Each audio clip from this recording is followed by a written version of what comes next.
kisah-kisah yang tidak ada di dalam Quran itu kok bisa sejarahnya muncul di tafsir Jalalain, di tafsir Tobari, di tafsir Ibnu Katsir. Dari mana? Sampai tahu bahwa cerita tentang Ilyas, cerita tentang Elisa, dari mana taunya? Kok sampai tahu bahwa istrinya bahwa ada keluarga Yohanes Pembaptis, Yahya yang namanya Asba atau Elizabeth. Padahal di Quran nggak ada kata Elizabeth. Kok sampai muncul nama Elizabeth, dari mana coba? Ya dari Bible, dari mana lagi kalau bukan dari Alkitab? Tapi kalau itu sudah dikutip oleh Ibnu Katsir, orang tidak lagi membahas Ibnu Katsir dapatnya dari mana. Coba lihat di tafsir-tafsir di umum, ini ada di tafsir At-Tabari, Ibnu Jarir At-Tabari yang judulnya Jami'ul Bayan fi Tafsir Al-Quran, juz sekian, halaman sekian. Terus dapatnya dari mana Tabari? Loh, kenapa sumber yang dikutip Tabari kok ditolak, dituduh palsu? Padahal dia ngutip dari yang palsu tadi, ngutip dari yang dituduh palsu tadi. Saya ngomong tapi sambil nada guyon. Nah begitu juga bagi saya, Mormon itu tidak ada. Untuk apa Mormon itu? Meskipun itu ada pendeta, bukan pendeta, pejuang hak asasi dari Mormon, Thor siapa namanya itu ada. Bukunya tebal segini. Dia pejuang hak asasi. Ketawa-ketawa itu saya ngomong. Mormon, saya tidak percaya kalau Joseph Smith adalah nabi. Tetapi siapa yang bisa menolak keyakinan orang bahwa Joseph Smith adalah nabi? Saya nggak punya hak.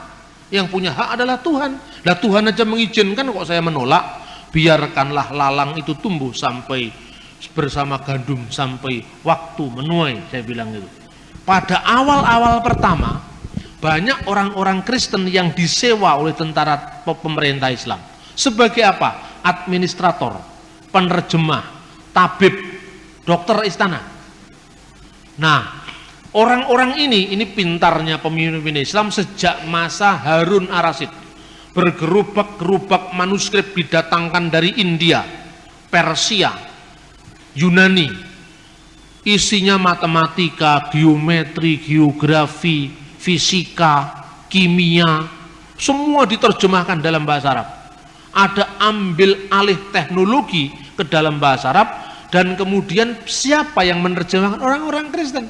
Sampai pada masa dinasti Abbasiyah, zamannya Khalifah Al-Ma'mun, penerjemah kekuatan itu ada di tangan orang-orang Kristen Syria Timur. Di Baghdad dibentuk yang namanya Baitul Hikmah. Ketuanya Hunain bin Ishaq, seorang anggota gereja Syria Timur. Itulah yang menerjemahkan karya-karya sastra termasuk teologi. Saat itu yang namanya Ahli Sunnah wal Jamaah belum muncul sampai dinasti Abbasiyah. Karena apa? Islam hanya punya kekuatan militer. Kalau dia mengatakan Allah itu memiliki sifat-sifat, itulah yang harus kita imani. Titik. Tidak pernah bertanya bagaimana hubungan sifat Allah dengan wujudnya, dengan zatnya. Tidak pernah. Baru itu dirumuskan ketika muncul gerakan Mu'tazilah.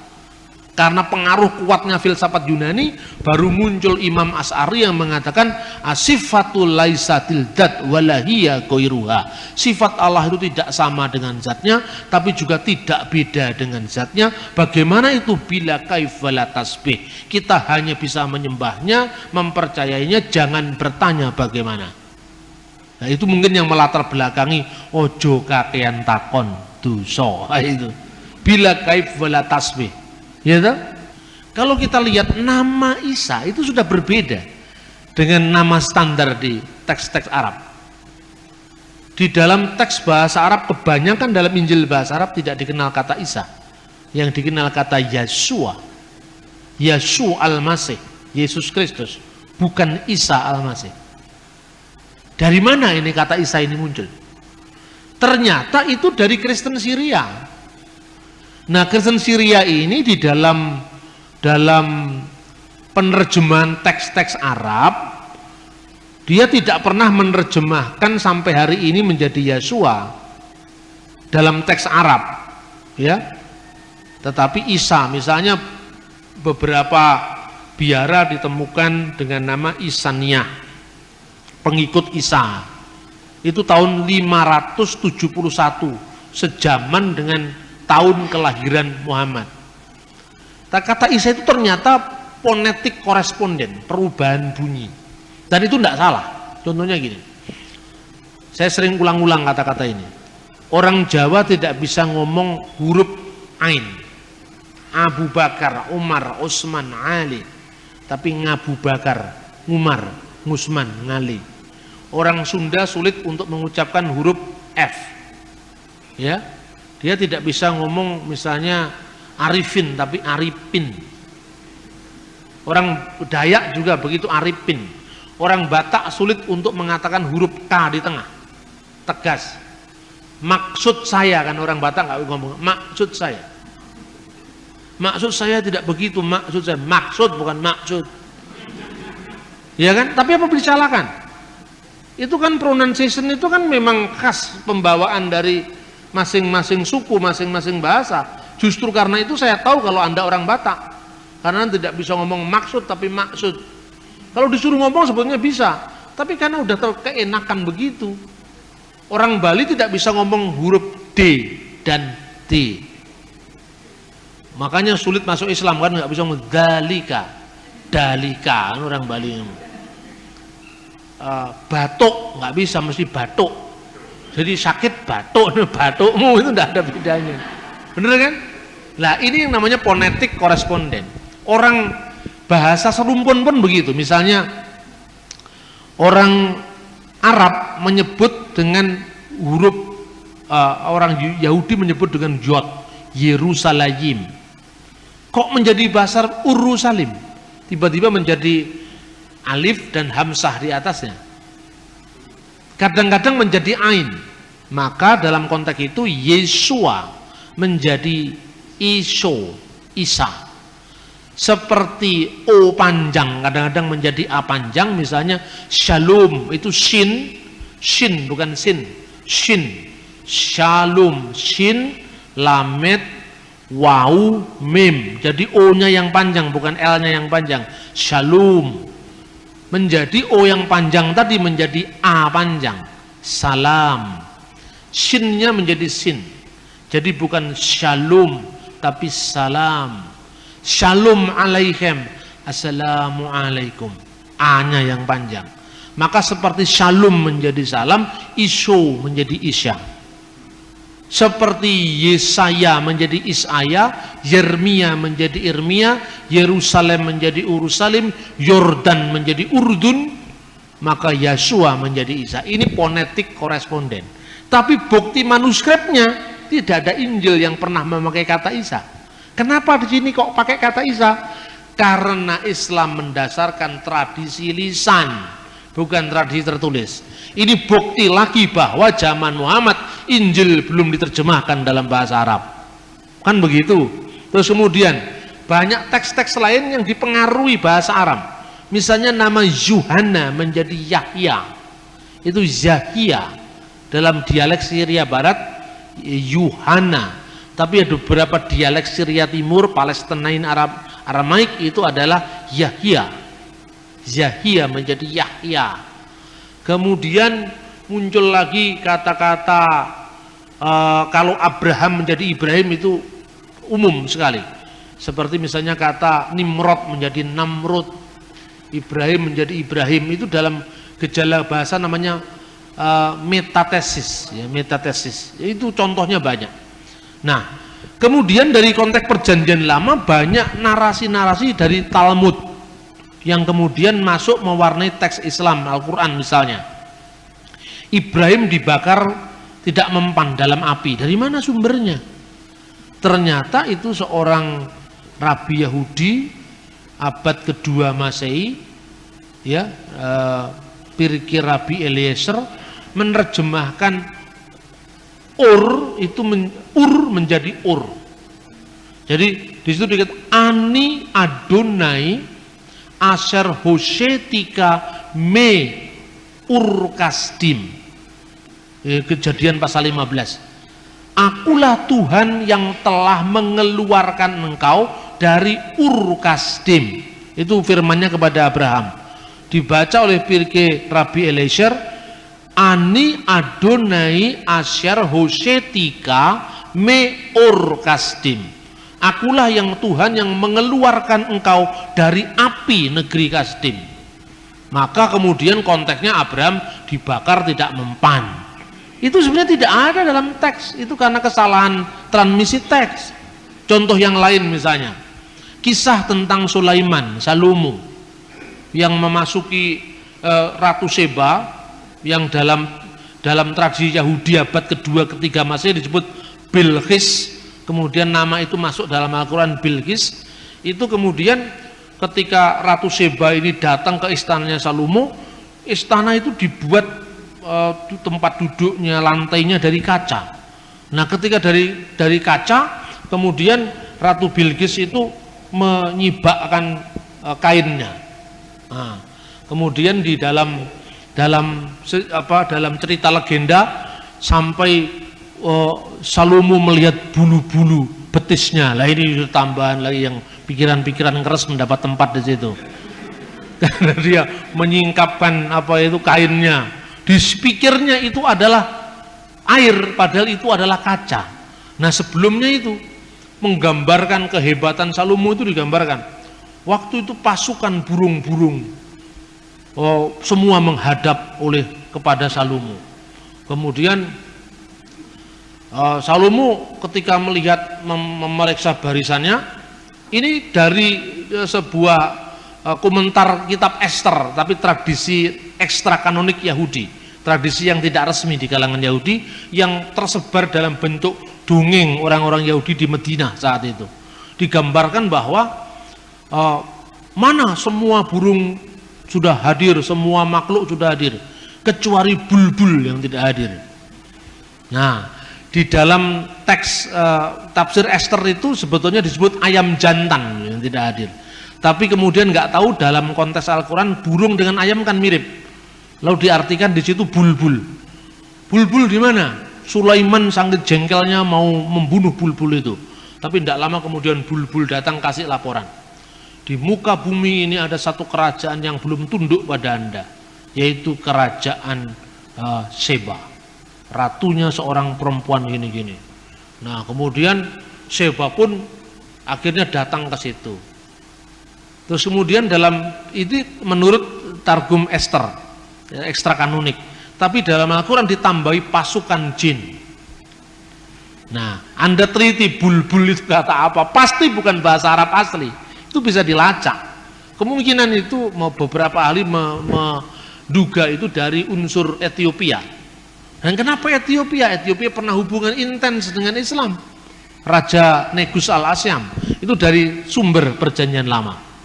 Terus kemudian ada fakta-fakta kristologi yang dikaburkan. Zakaria Nabi dalam perjanjian lama dikaburkan dengan Imam Zakaria dalam perjanjian baru, yang adalah bapak dari Yahya Pembaptis, ya kan? Kemudian Miriam dalam perjanjian lama yang saudaranya Harun dan Musa, anaknya Amram. Amram punya anak Musa, Harun dan Miriam kan, dikaburkan dengan Maria perjanjian baru. Sehingga ketika Maria membawa anaknya tanpa menanyakan, tanpa memberitahu siapa bapaknya Yesus itu, ya kan? Itu kemudian ditegur oleh kaumnya, versi surat Maryam, wahai Maryam saudara Harun, ya Maryam ukhta Harun. Padahal ini bukan Maryam saudara Harun, ini adalah Maryam ibu Yesus. Kenapa disebut Alu Imran, keluarga Imran? Karena dianggap sama dengan Amram, seperti Abraham menjadi Ibrahim, Amram menjadi Imran. Padahal sebenarnya mestinya Ahlu Daud, keluarga Daud, bukan keluarga Amram. Karena Yesus bukan keturunan imam, Yesus adalah keturunan Yehuda. Nah, ini banyak fakta-fakta yang seperti ini sebetulnya lagi membingungkan. Makanya Hasan menjawab, Maryam disebut saudara Harun, itu Harun yang lain. Yang tempat lain mengatakan, karena di orang Yahudi nama Harun itu nama pasaran. Di tempat lain dikatakan karena dia beriman seperti imannya Nabi Harun. Nah, tapi kalau itu kebetulan, bagaimana kebetulan sampai 2 kali? Kebetulan itu cuma 1 kali. Maryam anaknya Imran dalam surat At-Takrim, dan Maryam saudara Harun 2 kali. Ini fakta-fakta sejarah. Kemudian ketika ditanya seperti itu, Yesus dalam kandungan tadi menjawab, akulah nabi. Nah, akulah nabi. Coba teksnya Anda bisa baca pada halaman 12. Diberikan kepadaku Alkitab dan dijadikannya aku seorang nabi dan dijadikannya seorang yang diberkati di mana aku berada, dan diperintahkan aku untuk melaksanakan salat dan membayar zakat selama aku hidup. Di sini kata salat ditulis dengan bisolawat wa zakawat.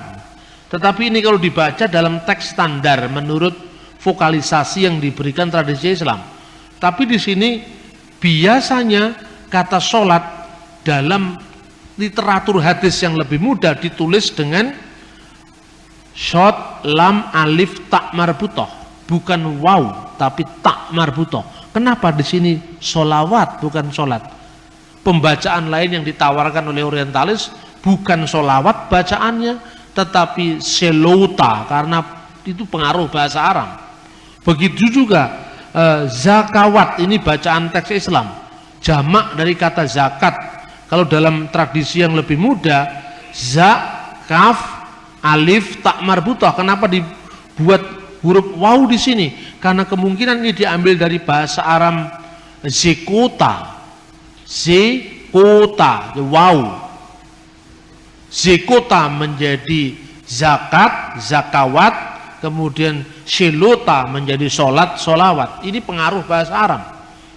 Nah, tapi itu tesisnya siapa ini namanya, Luxemburg, yang heboh beberapa tahun yang lalu itu. Karena di situ ada kemungkinan besar misalnya bacaan hur itu artinya anggur perjamuan suci. Itu berasal dari surat-surat Mar Ifraim dari Syria. Tapi di situ hur dalam teks Quran diartikan seorang bidadari yang bermata jeli, yang tetap perawan di surga. Nah, yang dikaruniakan kepada hamba-hambaku yang beriman. Tetapi tidak diceritakan yang perempuan dikasih bidadara, tidak ada. Tapi yang laki-laki dikasih bidadari. Kan begitu. Nah, ini teksnya seperti itu. Nah, ternyata saudara-saudara, berbicara waktu bayi ini tidak ada dalam tradisi tertulis abad Yesus, tidak pernah ada. Kapan mulai ada? Kan begitu.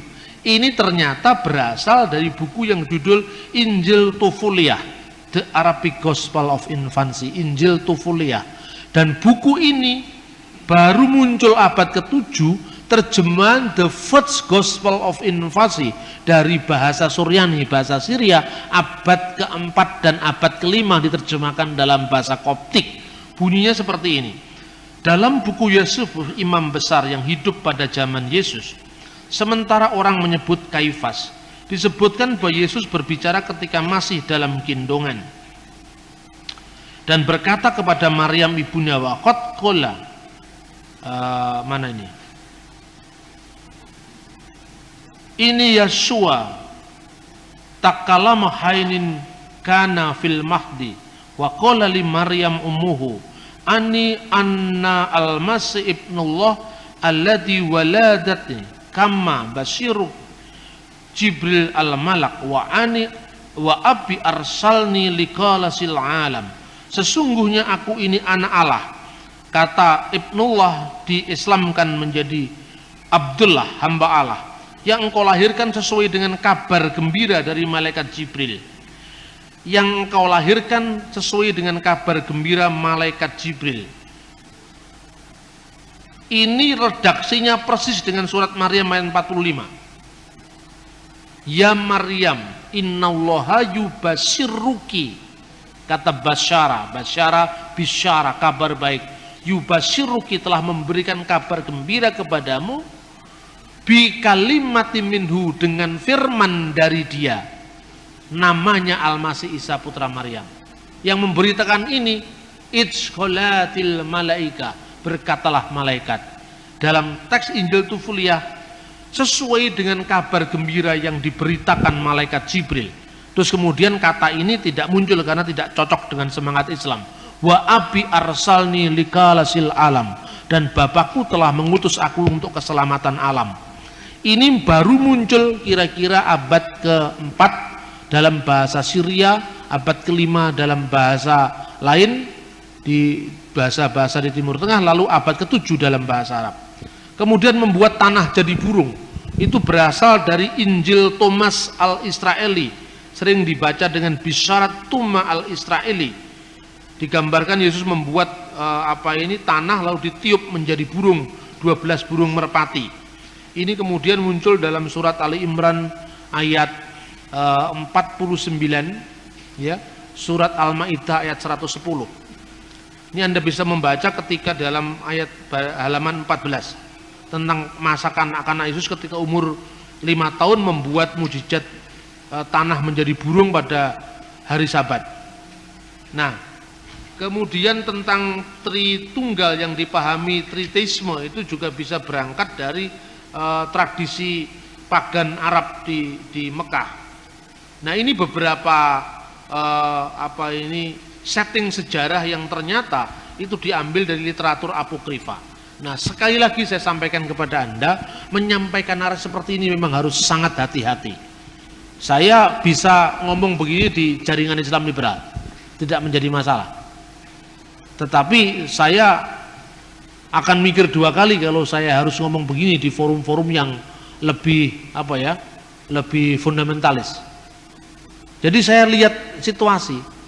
Saya pun misalnya ketika saya ngomong di kelompoknya Salihara itu, kelompoknya Gunawan Muhammad, saya bicara begini, tidak ada agama yang tidak saling meminjam tradisi agama sebelumnya. Saya memberikan contohnya dulu adalah kata sabat dalam bahasa Ibrani. Itu berasal dari kata sabatu bahasa Akadia. Itu konteksnya dengan Dewa Marduk. Nah, tapi setelah saya menguraikan begitu, saya ceritakan, nah dalam Islam misalnya, kisah Yesus bicara waktu bayi itu berasal dari buku apokrif. Buku apokrif itu kumpulan legenda-legenda rakyat yang kemudian ditulis pada kira-kira ratusan tahun setelah zaman Yesus. Bisa bicara waktu bayi, membuat mujizat tanah jadi burung dari Injil Thomas. Itu semua orang mendengarkan tuh sampai melongo begini. Nah, lalu pikiran dia, lalu kalau firman itu diartikan out of history, bahkan over history, turun dari langit. Lah bagaimana? Itu kutipan dari dongeng-dongeng rakyat kok turun dari langit. Tapi kalau bagi orang Kristen dan orang Yahudi, wahyu itu kan bukan didikte malaikat. Jadi kalau kata sabat itu paralel dengan kata sabat itu wajar saja. Tidak ada masalah bagi kita. Misalnya Leviathan dalam kitab Ayub, itu kan naga laut artinya. Apa berarti bahwa orang Kristen mengakui tentang eksistensi binatang legendaris tentang naga laut? Tidak. Tetapi itu bahasa sudah diserap menjadi bahasa Ibrani. Aspek mitologinya sudah hilang. Contohnya misalnya Lukas pasal 1 ayat 78. Surya pagi datang dari tempat yang maha tinggi. Anda pernah membayangkan ketika membaca Lukas pasal 1 ayat 79, itu yang Anda bayangkan adalah Betoro Suryo, bapaknya Adipati Karno? Tidak, tapi karena kata surya sudah diserap dalam bahasa Indonesia, sudah mengalami demitologisasi, bukan mitos yang dialihkan, tapi bahasa atau istilahnya. Bagi orang Kristen memahami yang seperti tidak terlalu sulit. Karena apa? Wahyu bagi kita tidak turun dari langit, tapi wahyu itu menyejarah. Bagaimana hubungan Injil dengan kebudayaan? Kalau bagi Islam, Quran itu bukan hasil budaya.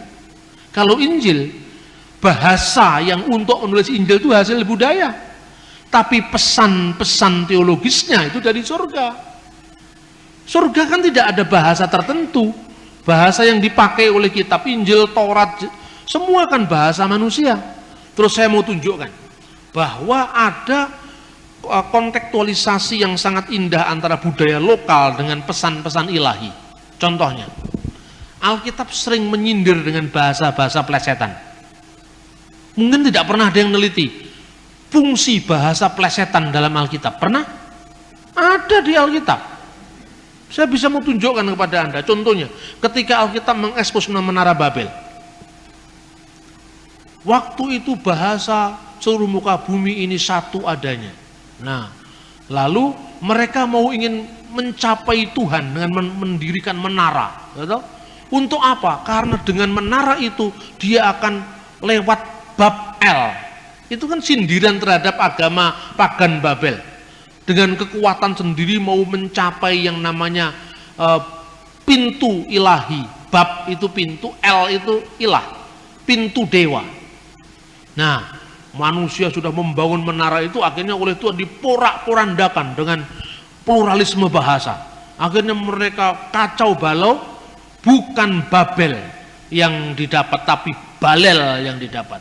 Balel itu plesetan dari Babel, artinya kacau balau. Katanya Babel, nyatanya Balel. Katanya mau mencapai pintu ilahi, ternyata kekacauan. Itu kan sama dengan parian bahasa Jawa. Jari ini bulah kok ireng, jari ini sekolah kok meteng. Hubungan antara eng itu ada, l itu ada, itu sebetulnya ada dalam budaya Alkitab. Ini kan menarik. Ayo, pernah kehabisan bahan untuk ngomong budaya? Tidak pernah, karena Alkitab ini sangat kaya dengan itu.